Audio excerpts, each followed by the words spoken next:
If you do nothing else at the end of each high school year, get those transcripts updated. Because the transcripts are the one thing that all high school students need, whether they're going to college or not. And if you don't know what transcripts are, think of them kind of like a report card. You are listing the course name, the grade, and the year they completed it. I've got a whole video where I tell you all about how to set up your transcripts and create them. I will link that video down there.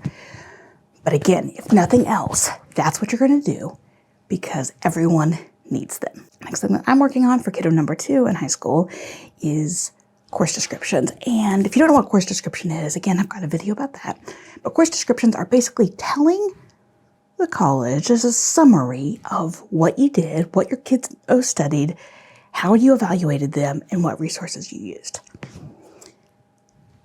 There's debate about how important this is because there are colleges that don't require them. I was just reading in a Facebook group someone whose kiddo went to Harvard and they never asked for course descriptions. Now, we used the Common App for applying for my daughter, and there was a section in there for course descriptions, and we couldn't submit without it. Whether they looked at it or not, I don't know. But at the very least, spending some time jotting down some of those things, like any main topics that they covered, how you evaluated them, even just in note form, not necessarily sentences, and some of the resources you used will be helpful in case you do need to create them. Because when I had to create them for my daughter, and I've talked about this many times, I didn't do it along the way as I meant to, as I had thought I would. Being a great homeschool parent, I was going to stay on top of high school stuff. I didn't. And so the 2 weeks before she submitted her application, I was working hours upon hours writing them. If you at least make some notes, bullet points, whatever, you have that information so that if you need to create them later on, you've got it. Okay? So course descriptions are the next thing that I'm going to do. Kiddo number 2 is not college bound, but I still want to have that on there in case we need it for whatever reason. Some colleges, but not a lot, do ask for a book list. Now, if you have a kiddo like my second kiddo who can go through a half dozen books in a week, keeping a list is going to be really hard. If you have one like my daughter who didn't go through that many books outside of what she was required to do, it's going to be a little easier. Whether you should keep one or not, I don't know. It's up to you, truly. Most are not going to. If you have a kiddo who is heading to a competitive school or such, it might be good to at least jot down some of the books that they read so that you do have something. But again, it's not something that's asked for very often. Another thing that's not required, but I would put high up there, especially if you have a college-bound student, is to jot down some of the things they did this year as far as volunteer activities, extracurriculars. Make a note of an adult, contact name, contact information for that, and start thinking about whether or not anything that they participated in this year, whether it was an outside class or extracurricular, would include an adult who might be a good one for a reference later once they start applying for college.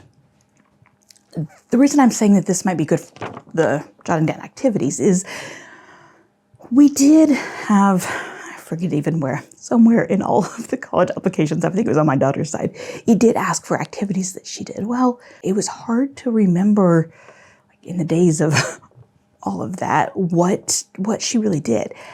We didn't keep it updated. So I would mark that down. Volunteer activities, even if it was just something you did once or twice, make a list of some of that information so that you have it in case you need it. As far as high school records, that's pretty much it. If you have a senior though, or like one who's finishing their senior year, and they're college bound, if you have not sent in their last transcript, I would do that. The college my daughter went to didn't require it, but I know some do. And even though they didn't require it, I still sent it in just so I could say that it was done. If you've not ordered a diploma online, you can do that as well. Or I would do that as well. I completely forgot I meant to, and then I just didn't somehow. So I'm actually going to do that this week and get one ordered so that she has that physical copy. Because some jobs or such, they want to see that physical thing. It may seem like, why am I doing this? Well, because you never know. And you can get them for 20, 25 bucks, 30 bucks, depending on where you order from. So to me, it just feels easier to go ahead and do that and not have to deal with the stress of it, possibly later. Now, what about all the things they did this year? Do you need to keep any of that? Well, again, there's going to be a debate about this. If you are in a state that requires you to do a portfolio or such, of course, do what you need to do for that. But for the rest of us, if you have a kiddo who's college bound, some colleges want to see samples of lab reports, tests, book reports, papers, that sort of thing. If that's your kiddo and you have some of that paperwork, I would pull out 4 or 5 things with a variety of types and put that somewhere. Otherwise, toss it. And then with my start to finish planner, I'm going through and brainstorming ideas for extracurriculars next year, finalizing what we're going to do. Each of my kiddos is doing a few classes outsourced online next year. So we're going through those options and finalizing down, making choices. I have one kiddo who still hasn't decided on a science for next year, so I need to do that.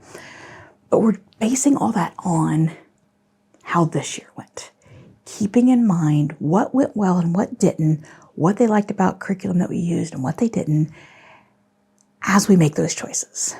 Because that's what I really want for my kiddos, is that taking ownership of what they're learning and feeling they've got a say in it, feeling like they're being heard, and helping to evaluate or to help me set up what it's going to look like next year. And of course, there's all the things like cleaning up your homeschool space and selling your curriculum that you're not going to use, all of that sort of thing. If your high schooler's transcript is updated, let me know down below. I want to know who has done it, who's a little more on the ball than I am. I will see you in the next video.